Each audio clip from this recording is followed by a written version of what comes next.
Alright, for assignment 10, I thought I'd do an informative discussion on how to get waves.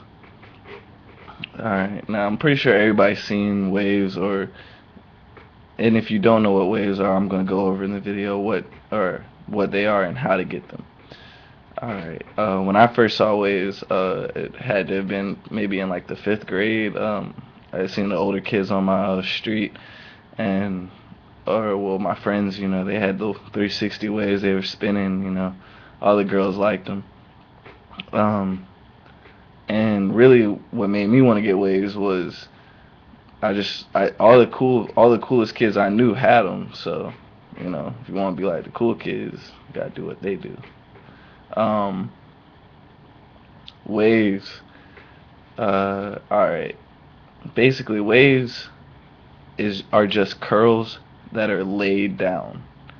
And what I mean by this is when your hair gets to a certain extent, your hair, since everybody's different and everybody's hair has a different texture, it curls differently. So once your hair reaches a certain extent, the hair will curl against or away from the scalp. But what you do is you train your hair, which is brushing your hair, and it'll flatten it against it.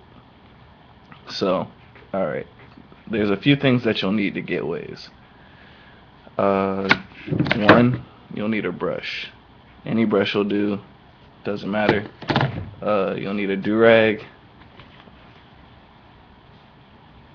or a wave cap. I know some friends of mine have wave caps and they get pretty good results with them. And moisturizer. This is really important because since hair is a skin cell, you need to keep it hydrated. Alright, to begin, the brush. The brush. I don't know how I can explain how important this is to a wave process. If not the most important thing. Since waves are curls that are flattened against your head, the brush creates the friction of that constant repetitive motion that will training your hair to lay down. So always brush your hair. You need to be brushing your hair maybe like 25/8 to an exaggeration. But yeah, you need to stay with the brush. Your brush is your best friend. I can't stress that enough. The moisturizer. This is just to keep your hair healthy. It makes your hair easier to brush. The bristles, they'll move through your hair more fluidly. And the do-rag. The do-rag. Now, most people, they have this is real bad myth that the do-rag gives you waves. That's false. A do-rag just compresses your hair.